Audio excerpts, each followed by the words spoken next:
If you have a story that you think would make a good episode, and you don't mind being recorded, please contact us via the email or Reddit links in the description. We have already started producing Season 3, and this time we're including your stories as well as ours. All events depicted in this podcast are real. However, the names, locations, and some details have been changed for the privacy of those involved. Hello and welcome to Season 2, Episode 4 of Walking on Eggshells with an Emotional Vampire, a podcast that above all things is about family.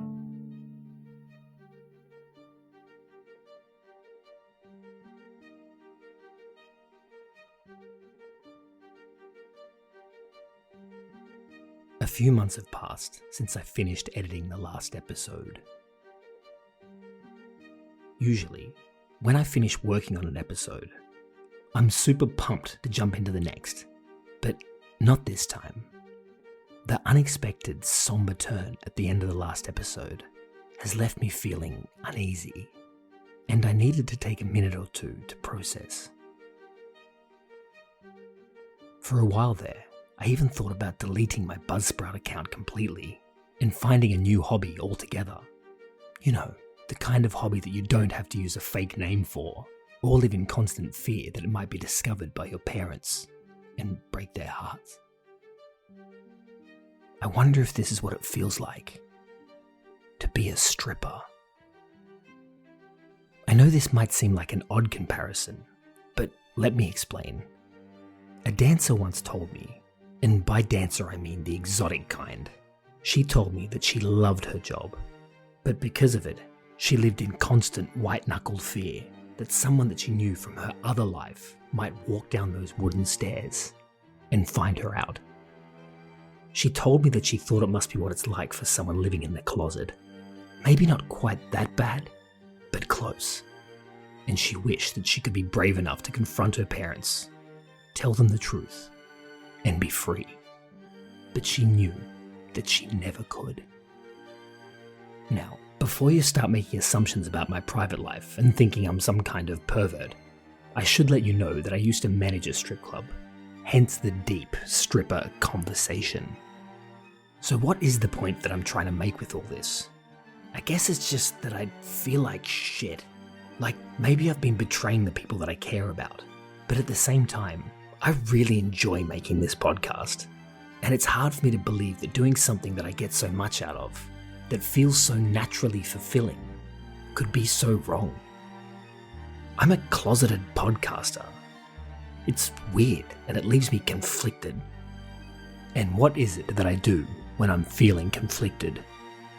Well, as a person listening to episode 4 of season 2, you should know the answer to that question.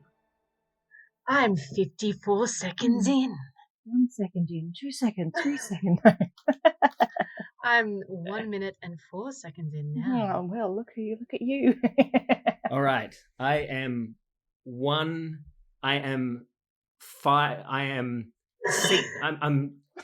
seconds in right now. You're an idiot. I was trying to get it right, but I don't know if it worked that well. Okay.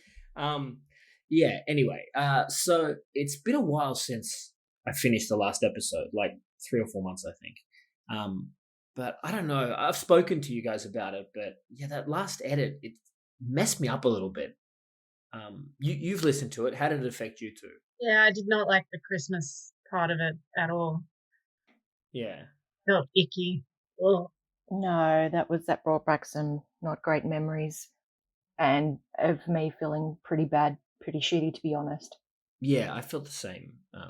I think especially because I haven't spoke to Mum for a year and a half since me and Lily's wedding, and I know she really pissed me off at the wedding, but I don't know. I just started to feel bad about everything, and I started really questioning this podcast a lot. Like, am I coming from an ingenuous place? That's my concern, especially with Mum, because I feel with Dad, it feels like he's purposely making the choices he's making and doing the things he's doing, whereas Mum, it always feels like she can't help herself.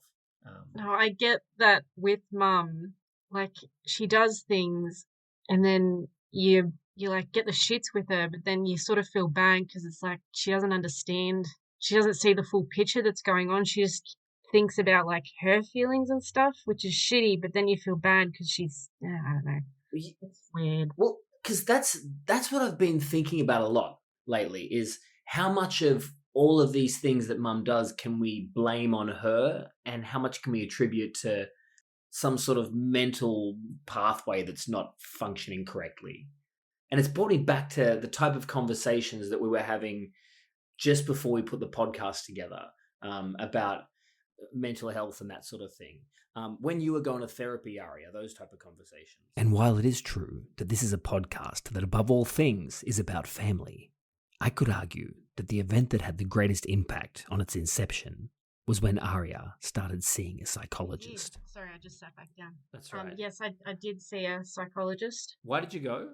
I don't know. I was just anxious all the time, and I had an incredibly terrible relationship with mum. And So but things were better with you and dad at this point? yeah, we were okay. We were okay then, I think. So like the reverse of now. So things weren't good with you and mum, so you decided to go to therapy? Is that what happened? Everything was, and I was just like I think I'd have like these panic attacks. Okay. So I'd be at work and something could go wrong, and then I'd go like lock myself in the freezer and like hold myself and breathe. Oh, I didn't realize it was so bad. So after you started getting that, then you thought, okay, I better go talk to someone. Yeah, I did this test with the doctor for anxiety, and it was like Off the chart. yeah, super. It was like almost 100% anxiety with like all the questions. So how long did you do therapy for? 10 months. Really? Just once a month. 1 hour appointments for 10 months. I didn't know No, you I went. didn't realise it was that long. Yeah, I thought you just went for like one session. No. Okay. I had 10 free hour-long appointments, and then so I just went once a month for 10 months. And then on the last appointment, the therapist was really nice, and she goes, You are no longer a freak of nature. You are cured. no, she said, you don't need to worry about yourself. You are perfect the way you are. Oh. And I was like, oh, thank you. It's really Did sweet. you hug her? I would have hugged her. No, because I think that's like I boundaries. mean, maybe a little Yeah. inappropriate, but So what was the actual therapy like? Was there lots of, lying down on the couch and deep conversations ending with you sobbing? Like, was it that sort of thing? I think I only cried in like one session. What happened there? I want the dirt. Tell me. Oh, like the first session, I got a bit teary, but I didn't actually cry. But then one of the sessions, she got me to write the negative things about myself she wrote the negative things I felt about myself on the board, and I had to look at them. I was really confronting, and I hated that. What were they? That's personal information.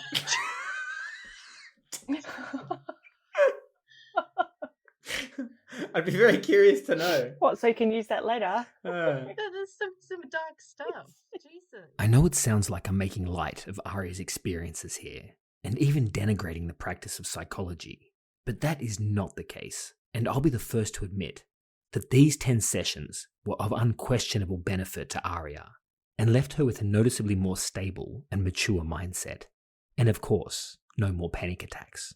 They also began to shape our sibling group chats, as we would focus more on the reasons behind our parents' odd behaviour and our reactions to it, rather than simply bitching and moaning about it, which didn't really help anyone. The therapist, she was really good, right? Like she nailed it. Pretty much picked my entire relationship with mum and dad. But at that point, I wasn't really ready to hear about dad. But then she gave me this book, and I read it, and it was like everything was correct. And I was like, you guys need to read this book. This is mum all over. This is, yeah, I get it. I get it now. And what was the book called? Walking on Eggshells. The full title of the book is actually Stop Walking on Eggshells. And as you've probably just realised, this is where the title of this podcast comes from too. As walking on eggshells is the perfect description for what dealing with mum can feel like. And it is also, according to Aria's therapist, the perfect description of what it feels like to deal with a person who has a certain mental health disorder. So the first session I had, she said, it sounds like your mum's got borderline personality disorder, and I think this book will really help you. Just give it a read through and let me know. And I read the entire book and put post-it notes all over it. I was like, this, all of this, like, and then I came back and I was like, it's 100%. This makes sense in my life. And it actually made me feel so much better, because one of the main points I got from the book was, Mum, she doesn't act that way because you're a terrible person. She acts that way because she's so insecure. And that sort of made me feel bad for her. I was like, oh, like, yeah, she can be horrible to me, but it's all inwards towards herself at the end of the day. And once I took that onus off myself, I felt a lot better. Aria has been hounding me about reading this book for literally years now, and I have done my very best to resist. But finally, after facing an existential crisis of my own, I felt it was time to dust off the softcover that's been taking up space on my bookshelf and see if I could find some solace within its pages. One of the things that I did do is, in the time off, I've gone back and I've read the book now. And like you said, Aria, I read the thing and I've put notes all over it, written all over the pages. And there's a couple of things. So one of the first things that the book says is that you can't diagnose someone as having borderline personality disorder secondhand. So you need to have the person there who has the disorder to answer the questions and to go through with, I guess, a clinical psychologist, and then you can have a valid diagnosis.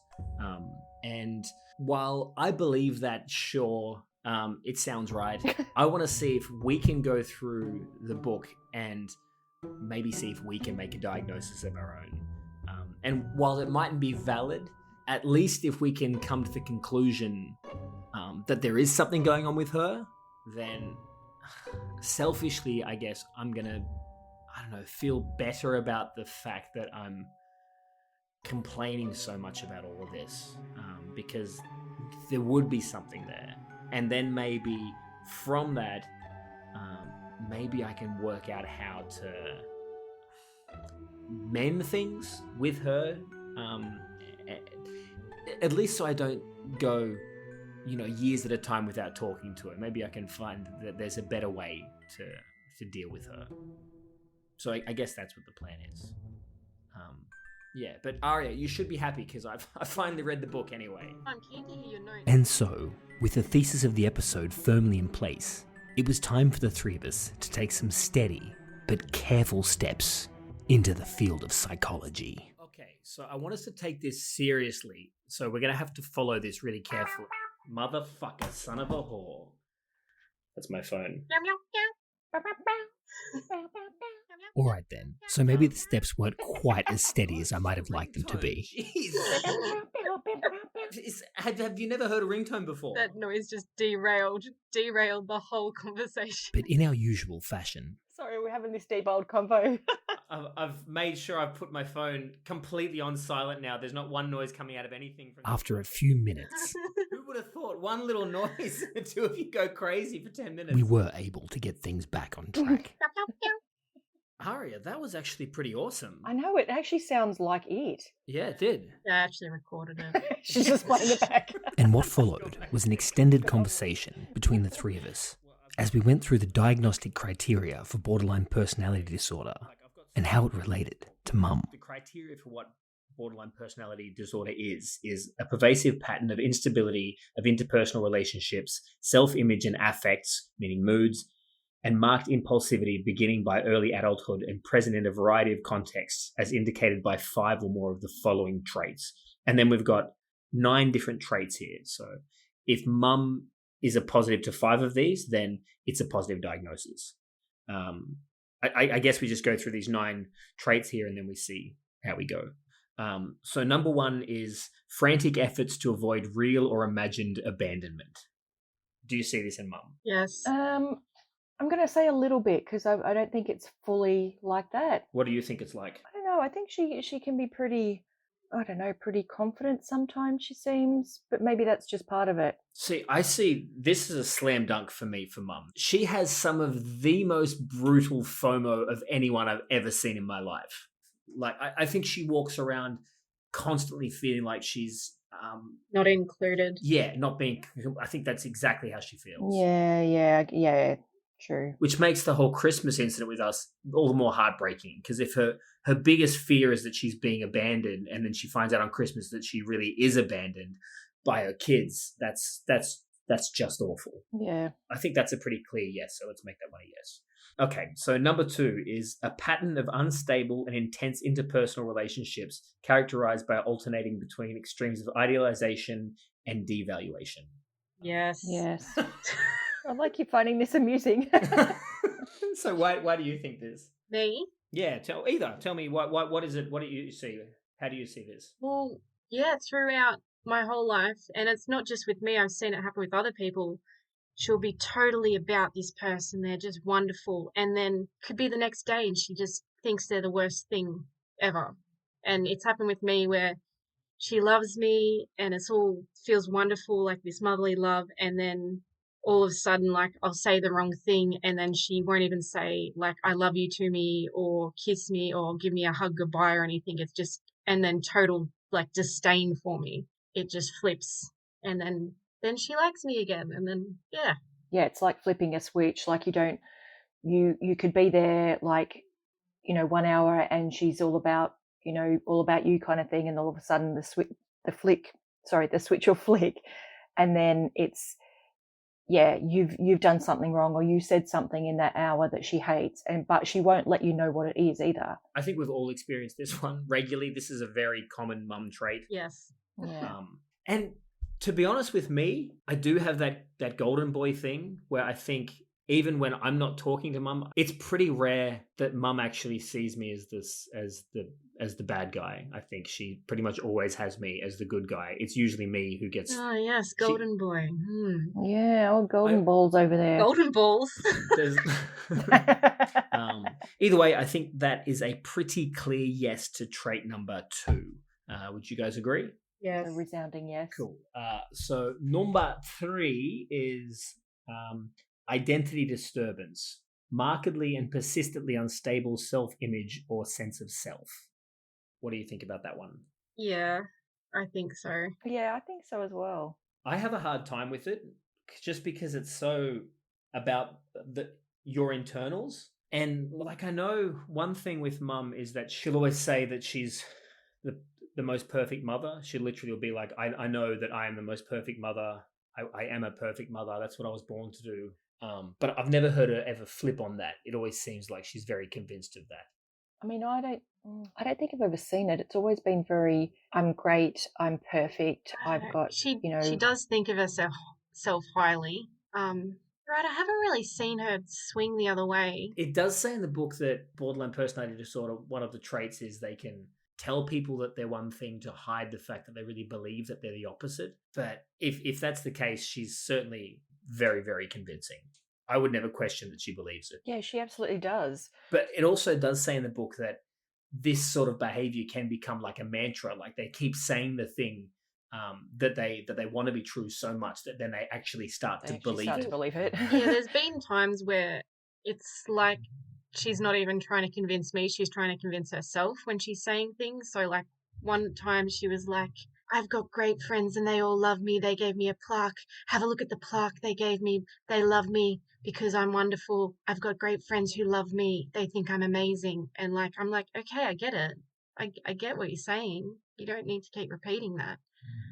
And it was more like I was like, yeah, cool. And she was like trying to hammer it in, but it was almost like she was trying to convince herself. Yeah. I mean, I have heard that stuff before. Yeah.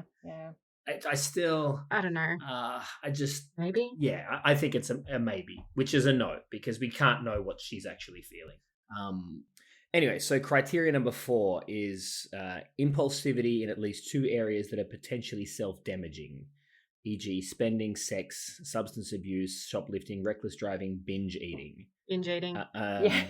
Note: this does not include suicidal or self-mutilating behavior, which is covered in the next question. Binge eating and shopping. Yes. She buys ridiculous. Do you shit. really look?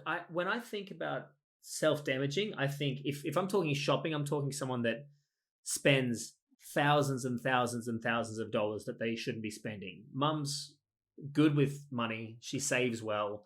And I don't get that she overspends. I never get that from her. She doesn't so. overspend, but she does buy stupid stuff and then she regrets it. Like the I timeshare, don't, different jewelry that she gets. I don't like see that. different things. I don't think I see that. But I think people do, especially the timeshare. I mean, she bought a timeshare for a hotel in Vegas on a holiday, but I think Vegas is set up to make people buy things like that. So I don't think that. Like she impulsively buys it and then regrets it afterwards, Look, which let's is a not, bad thing. Let's not focus on the binge shopping because that's, for me, that's a hard one to convince me of. But let's focus on the binge eating. You said you've seen that one before. So what was that? It is bad. With sweets, I've seen it, I think. It's 3 separate occasions. She bought me a birthday cake, 3 separate birthdays. Riggins and I went over and she'd already taken a slice out of it because she couldn't handle waiting with the cake in the fridge. 3 separate fucking times. Then there's when I was a teenager and I'd walk home through the shops and I'd stop by and get myself like a treat or something. I would put it in the fridge. I'd go to the toilet. I'd come out. It was gone out of the fridge. She was on the couch eating it. What was this? What was it? Sorry, I missed that. So then I moved it and I started hiding it in the fridge. And then I come out and it's gone and she's eating it. So then I hid it in the back of the pantry and it'd be gone and she's eating it. And I'm like, how the hell are you finding these? But did she know that was yours and not hers? Like... Yes, because she makes jokes about it now, about how I could never leave treats around that I'd bought for myself because she'd eat it. I mean, the birthday cake was the worst thing. You'd come over and then she's like, happy birthday. And then she'd put it in front of me with candles and there's a slice missing. And I'm like, what the hell? Why? And she's like, I couldn't wait till after we had dinner. I had to have it while I was waiting for you to get here. But do you really think this constitutes binge eating? I bought her partner chocolates for like Easter or something. And she ate all of his chocolates and all of her chocolates. He didn't get any. Look, I'm going to be honest here. I didn't have this as a yes for mum. I didn't see any of that really as abuse. The only thing I saw maybe as self-abuse was her gums, because it's like cutting. But I remember she was saying with the dentist that she had like jerky gums. Oh, that's why we nicknamed her old jerky gums because the dentist said she was brushing her gums so hard that her gums receded like back in her head. I thought it was flossing. Like dry and... Was it flossing or brushing? Was it brushing? I think it was brushing. It was flossing and she was flossing so vigorously. Yeah. But then I thought of that and I was like, is that her like mutilating her gums, to like, I don't know, just working those gums into a... No, it's trying to get all the sugar out of her teeth from eating all my sweets. And your cake. But I do love that nickname, though. Old Jerky Gums was the best nickname we ever made up for her. It was pretty funny. Old Jerky Gums. Okay. So you guys certainly think this is a yes, right? Yes. Yeah, the binge eating's a big the binge eating's definitely. And I'm not sure about the shopping thing, but I think the binge eating's definitely a... I was so like, I don't know about that one, but you guys are so certain on it. Okay, then we've got number 5, which is... recurrent suicidal behavior, gestures, or threats of self-mutilating behavior. She has, especially after the Christmas thing, she would bring up all the time. She's like, I could have killed myself after that. I would have killed myself. Right. She's brought that up, and that was. I'm a no on this one. I've never seen anything. I've never got the impression that she'd talk about suicide or thought about suicide. Yeah, I'm the same. I didn't see it, but I mean, as I'm not that that close in. I got it a lot. You really? You got it a lot? I got the after Christmas time, she was saying about that like suicide thing a lot. Really? When you say a lot, you're talking 10 times, 100 times? Like how many times have you heard this? Every couple of months. And I think she brought it up last year as well. She could have killed herself because of that. That's still not threatening suicide. That's saying I could have killed myself. I don't see that as suicidal. And she got really drunk. And then she was vomiting and I had to get a bowl for her. And then she's like, sometimes I just think I should die. And when I die, I want to be buried with pumpkins. And I mean, that just sounds like a drunken idiot. Was a bit drunken idiot. None of this is counting for me. Yeah, but is that because you may not have seen it? Like we didn't see very much. I think I'm seeing a lot more of that now, Ellie. I think what I'm realizing is that Ari was right there in the middle of this divorce as a child between the parents. So, yeah, I think it affected her much more than it did us. I guess I saw a little bit more of it was because it was just me and her for a very long time, so I saw a lot more. I think you saw a lot more from both parents. And the binge eating of my sweets. Yeah, but do you think she'd do anything to harm herself? Like, do you really feel like she would do that? I don't think she ever would, but it was sort of like, don't leave me alone. I might kill myself, but she would never do that. You know what? It talks about self-mutilation. Maybe there's an argument for jerky gums here. Even the jerky gums. I'm just kidding. No. I think this one's definitely a no. So let's I move think on. the binge eating self-mutilating, really. No, I don't think it is. This one's it's a no for me. Okay, I'm happy with a no. It's a fucking no, Aria. Just get your fucking head around it. It's fine. So I've made the decision. All right, Jerky Gums Jr. Well, it's funny you should say that because just recently I went to the dentist and they told me that I had a section of my gum that was declining back because I've been brushing too hard. And I was like, oh my God, I am Jerky Gums Jr. You so are. Yeah, I don't want that nickname. it's happened now. JGJ. JGG. I'm definitely not big on that as a nickname. All right, Jerky Gums Jr. We can move on about the jerky gums. Okay, jerky gums. Chip off the old block. Chip off the old gums. All right. Jesus. All right, so let's move on to number 6. So number 6 is affective instability due to a marked reactivity of mood, e.g. intense episodic dysphoria, irritability, or anxiety, usually lasting a few hours and only rarely more than a few days. Yeah. So do you understand what they mean by this? Kinda. So this one Mum totally has. So this is that unpredictable, ever-changing mood thing she has going.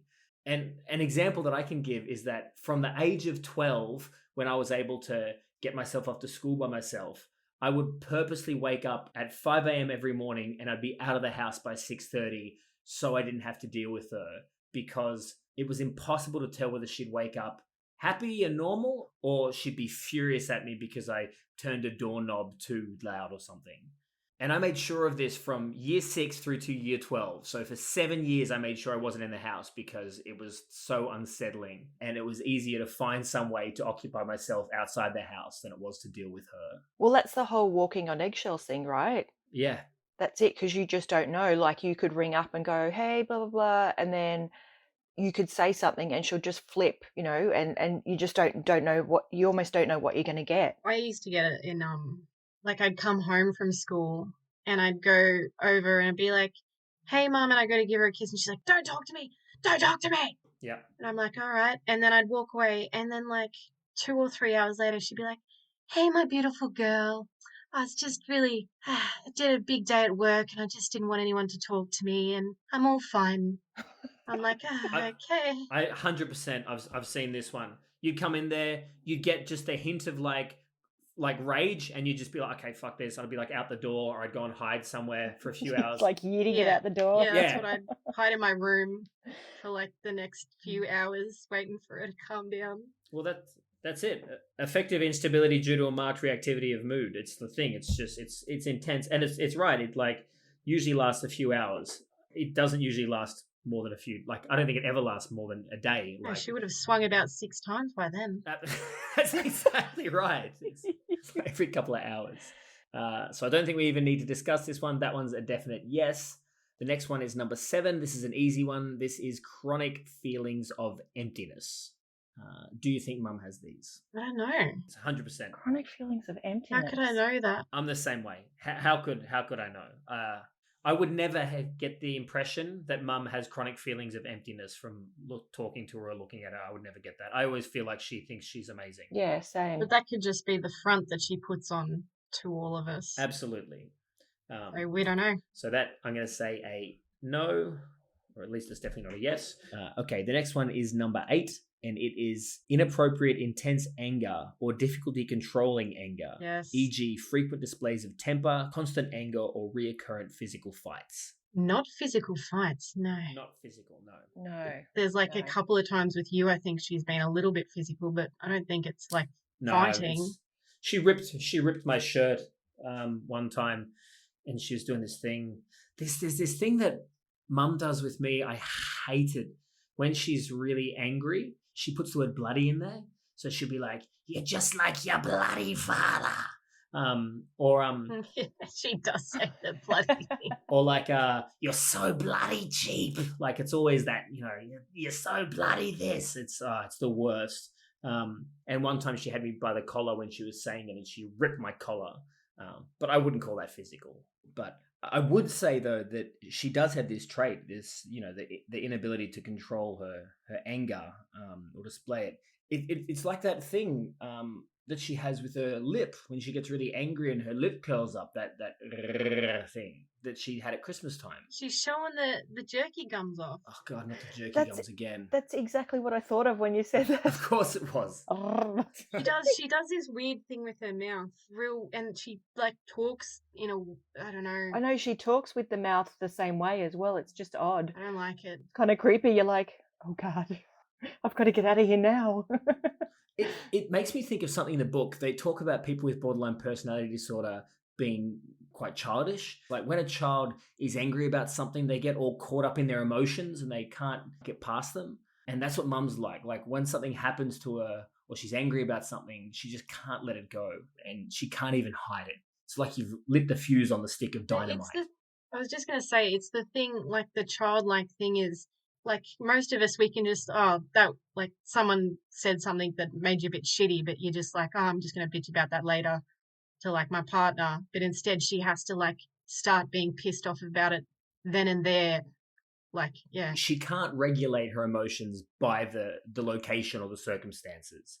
It's like my wedding. It's like all the special occasions where she's done stuff. Once that ball's in motion, you can't do anything. You can't set her aside somewhere and then hope for it to go away. Come sit over here. You might delay it for a little bit, but it's coming. The wrath is coming, and you're going to have to face it head on. Gotta hold on for the ride. The volcano is going to erupt at some point. She bears the gums. Okay, so that's definitely a yes to number 8. Number 9, which is the last question, is transient stress-related paranoid ideation or severe dissociative symptoms. What do we think of that? It doesn't get paranoia. Transient stress-related. So it's paranoia that's related, that's transient.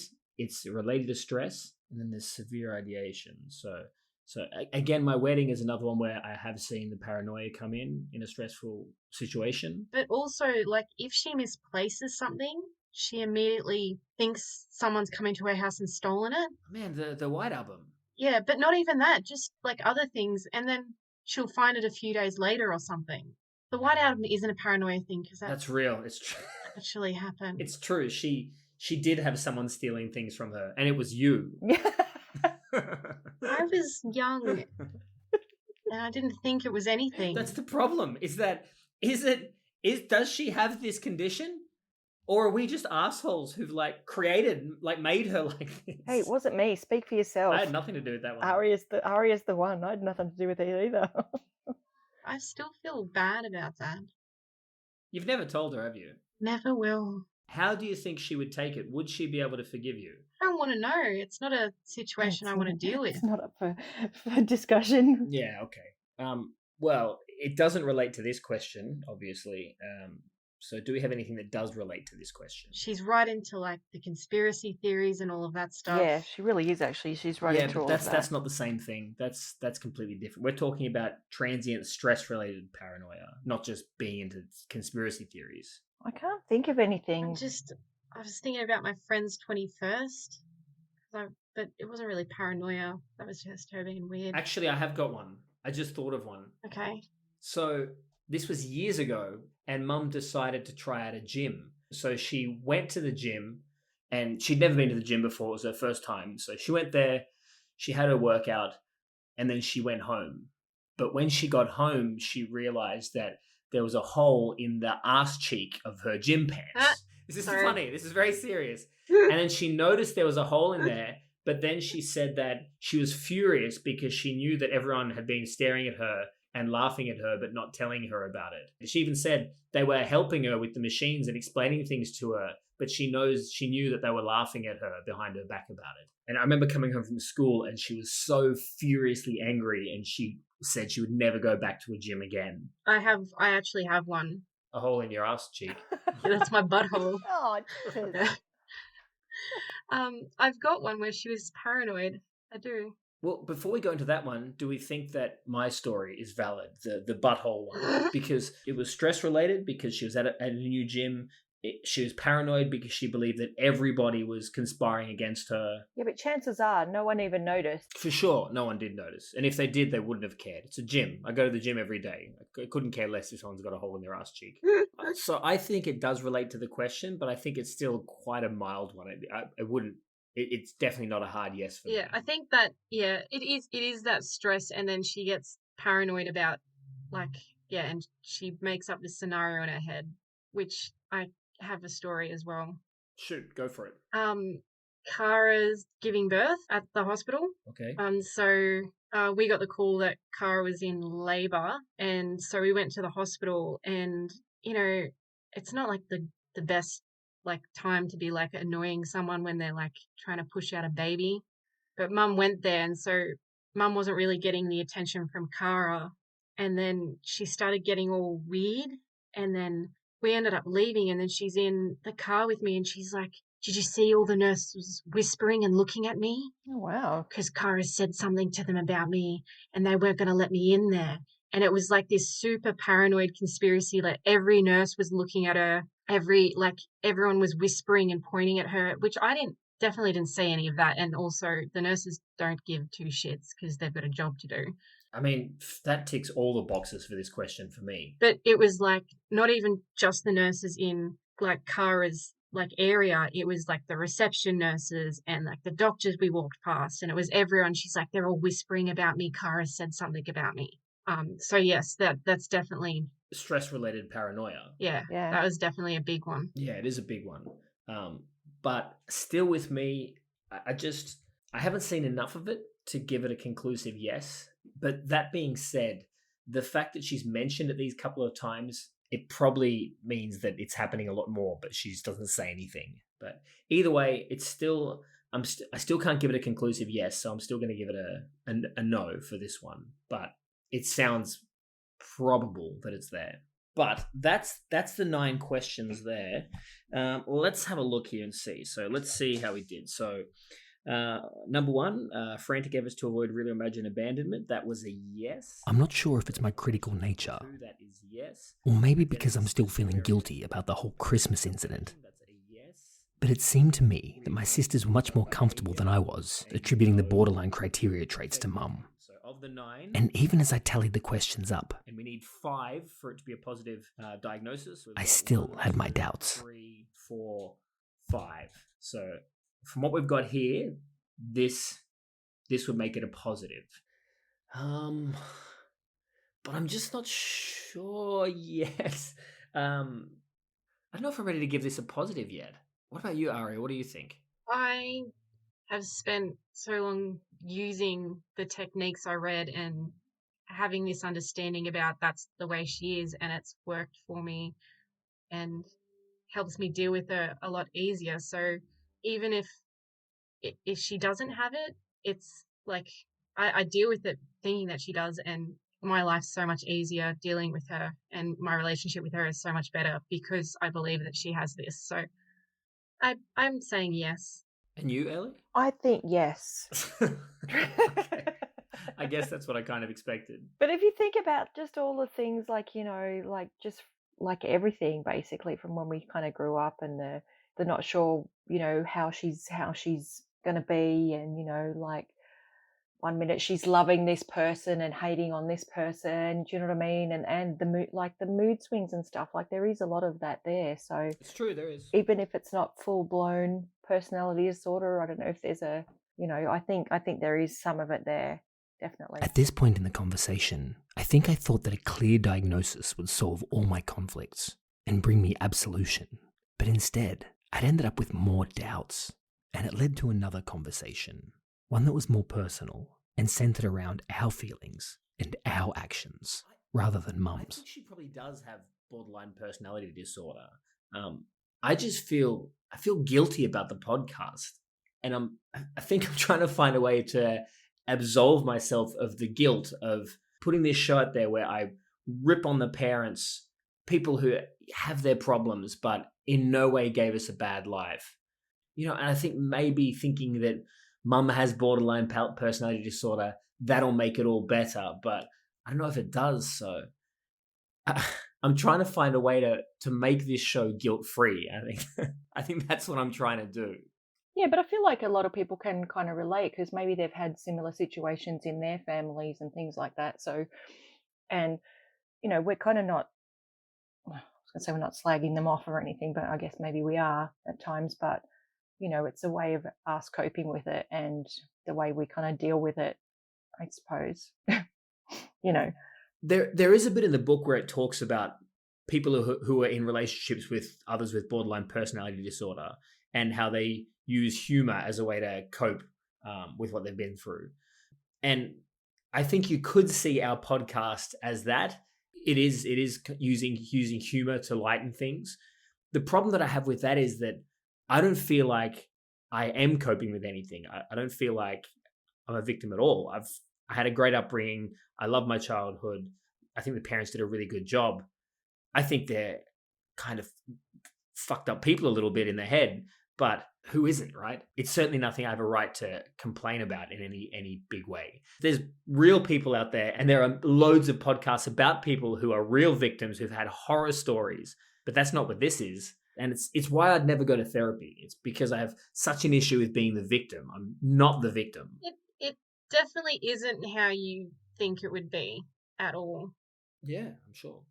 Like, especially if you find the right one. The lady that I went to, she was a bit quirky and a bit more relaxed. It wasn't like a formal setting. There was like, sometimes we'd just sit on like the couch next to each other and talk to each other, like really like lazing on the couch and stuff. Like it wasn't, like she was, yeah. I mean, that's exactly how I picture it in my head. So I don't know how you would picture it. But I always thought it was very informal. But look, I find it really interesting. I like therapy. I like reading about it or watching movies about it or things like that. But I don't feel like it's something that I would enjoy. No, I don't think you would enjoy it. I was going to say, I was like, I don't think it's an enjoyable thing. It's, you're pulling up emotions and stories of things that, generally are not enjoyable. So I can't see it being an amazing experience, but I mean, it could be beneficial to just get out some of your grievances. You feel lighter when you leave. Like you feel less burdened after the session. What about you, Ellie? Did you ever get any therapy? No, to be honest, I probably should have done some, but like okay. No, well, like no, I'm just saying, like in my teens and stuff, I had like, and even now probably still, I have a bit of like, I guess, rejection things, if that makes sense, like just being rejected or someone saying no or something like that. We love you and you're in a safe space. Thank you. Is it all right to cry? No. But I mean, I probably could have done, like, I think I've like, because we've chatted about it so much and that sort of thing, I think it's actually kind of helped me a little bit. So just realize that, okay, I might have been a bad kid at some points and whatever, but like, I don't think it was as bad, I was probably a little asshole at sometimes and I get it. Yeah. But, While this conversation still didn't convince me that I was morally in the clear, hearing Ellie open up about the things that she's been dealing with and the way that our conversations have helped her and might relate to others did make me feel some relief. I can never claim that my motivations for starting this podcast have ever been anything more than selfish in nature. But maybe that didn't always have to be the case. And what if my inclination to find the answers behind some of the most impactful moments from me and my sister's collective past was in fact bringing out something altruistic in me? Is that something I should try and nurture? That would certainly shut up the hate mailers out there, if in fact they are still listening. Either way, I wasn't quite there yet, and I knew that after this conversation with the sisters, I had even more left to process. I haven't got much to add to this. Let's finish up today, and then we'll reconvene next week or something. Yes, Jerky Gums Jr. Jerky Gums. Actually, I don't mind the nickname. Actually, good old Jerky Gums. Bit of a chew on the old Jerky Gums, on the Gurky Jums. Mind a little bit of old Jerky Gums, Gurky Jums. I think I have to leave now. I'm done. it's not a bad nickname. It's not the worst nickname. You could call me old leather dick or something. That would be a This good is one. leather dick signing out. Why does it always go to that level? Anyway, that's it for me. I'll Old leather dick let's here. let's. Actually, that's a great nickname. I would love Old leather dick. The sibling chat had been the conclusion of months of research and soul searching. And while I did feel like I had gained a whole new understanding of my mother and what motivated her, I was left with more questions. Questions about her, questions about borderline personality disorder, and most of all, questions about my own feelings toward everything I had learned. I knew I wasn't ready to put a pin in this topic yet, but at the same time, if I was going to get the closure that I wanted, I was going to need an upgrade. And luckily for me, an upgrade is just what I had. If you could just give us your name and your credentials. Hi, my name is Terry Bly. I'm a licensed clinical psychologist, and I work for a place called Lynn Lake Centers for Wellbeing.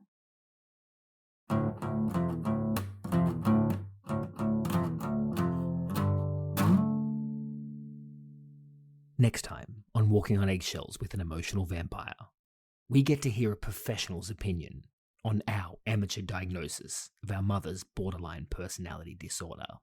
So, all right. So, do you think she has both narcissistic personality disorder and borderline personality disorder? Then She's not going to make a diagnosis. I'm just going to throw the whole book at her. Yeah. That's coming up on Walking on Eggshells with an Emotional Vampire. If you enjoyed today's episode, or if you think that you might want to be part of a future one, please let us know about it in the email or Reddit links that are in the description. Walking on Eggshells with an Emotional Vampire is produced, recorded, and edited by me, Lucas Shaw. Thanks for listening.